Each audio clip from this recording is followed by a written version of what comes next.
You unlock this door. Beyond it is another dimension. A dimension of sound. A dimension of sight. A dimension of mind. You've just crossed over into Common Sense Zone. Mr. Simcox, is that you? Yes. Good afternoon. How are you? Hello, I am fine. How are you doing today? I'm doing well. Thanks for the opportunity to speak to you and your listeners. Absolutely. I saw you were running, and I knew your history a little bit.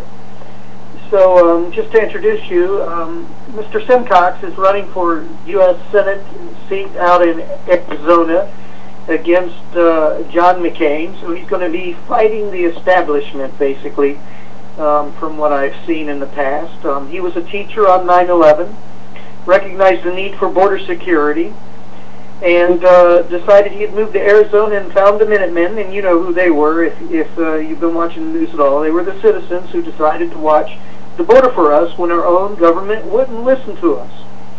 And I want to welcome you to the show, Chris, and I have several subjects I want to ask you about. But I want the audience to understand why I'm supporting your campaign for that reason. And I, like you, are a person of action. If I saw things that need to be done, I did things, but not quite to the extent that you would. You're very passionate on the illegal immigration issue. Well, I appreciate that. Go ahead. Well, it's been quite a journey. 7 years of an investment into, trying to help my country, and that's really all I've been doing. And I so appreciate so many of the people that answered that call along with me. I just happened to be one of the first ones to stand up and try something different, and that was really what, was the impetus behind it. We have looked at testifying before Congress and how so many people around the country have been addressing so many issues. This one seemed critical when it came to national security and public safety.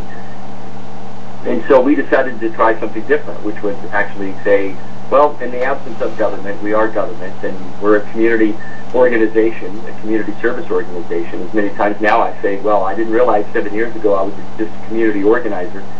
And that's what it turned out to be along the border and, of course, in a movement across the country. And now we're just taking that to the next level of saying, well, we've been managed to lead the country to understanding the situation and to hopefully getting close to resolving it. What else can we get done? And what else can we do in serving the community? And at this point, entering public office and saying, I guess I'm for hire. So many people have encouraged me to do it. I'll put my name out there and challenge the status quo, as you said, and see if we can get this seat back to the people of Arizona.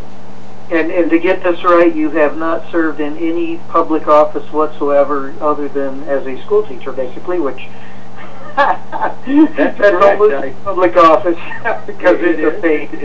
I certainly consider it public service, and certainly being in the trenches, at least working in LA Unified my first year, that was quite an awakening. However, no, I've never served in a public office status. In fact, I've resisted this for many years and really never wanted to do it, but now it's a chance that we have, like I said, to actually give this seat back and take it back from John McCain, who he and many of his supporters, including the Republican Party, feel that it's his for life. And all the while, the people of Arizona feel that they would like another voice and an actual representative voice in Washington, D.C., and someone different. So I've decided to step out there and challenge that. People can learn about that at simcox4senate.com. Yeah, and John McCain's total disregard for border security. I mean, he talks about border security, but when you co-sponsor a bill with the ultra-liberal Democrat Edward Kennedy, one that includes amnesty for illegals in this country, you can't really claim to be against illegal immigration at that point, in my opinion, because you seem to be endorsing, further illegal immigration. Well, I think at this point that's the obvious, and I could discuss that ad nauseum, of course. And as I've been invested 7 years of my life, and I feel I'm nearing expert status in some of the problems, and I have some very detailed plans on how to resolve those issues. But that's the obvious. Let's talk about the other issues, which is basically that the voters in Arizona, conservative voters here, and that's across both parties, Democrats and Republicans. It's interesting. I've already had a group of Democrats who are conservatives reach out and say, we'd like to know more about, your platform and who you are, what you intend to do. All I say is what I intend to do is say, have you redefine what you want in a U.S. Senator, because you're not obviously not satisfied with what we have now, and let's take a look at that seat. But we're there,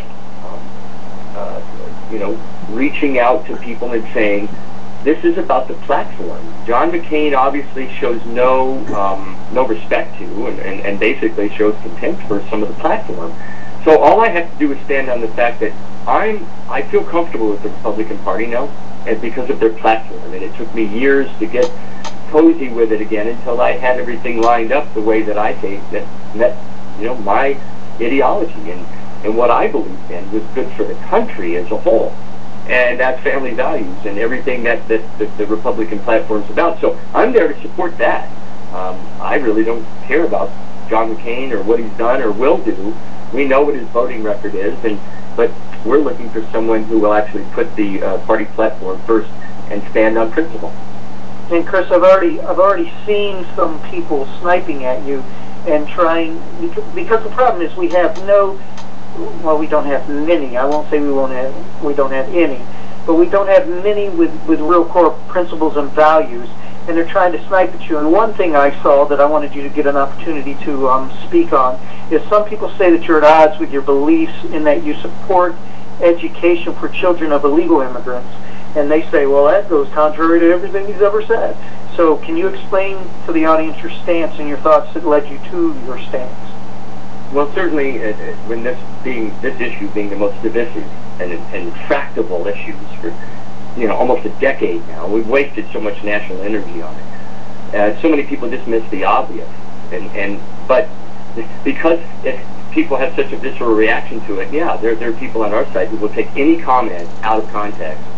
And if they don't like you to begin with, they'll certainly use it against you. That's unfortunate.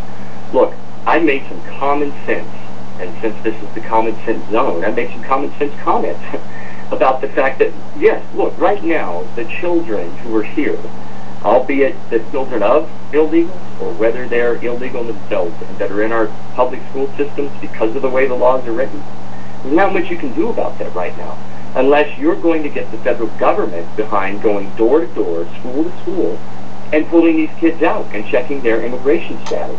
Until that time, you're a fool for saying that, they shouldn't be educated, because if ultimately they're going to end up being U.S. citizens, one way or another, and just because of the time limit here in getting it done, they'll be grown, by the time we get this problem solved. If you don't educate them, you're shooting yourself in the foot. So that was the comment, and people have taken that and run with it. Look, I grant it. We have no business discussing anything that has to do with amnesty, DREAM Act, or anything that gives people a pass until we get what the American people want first.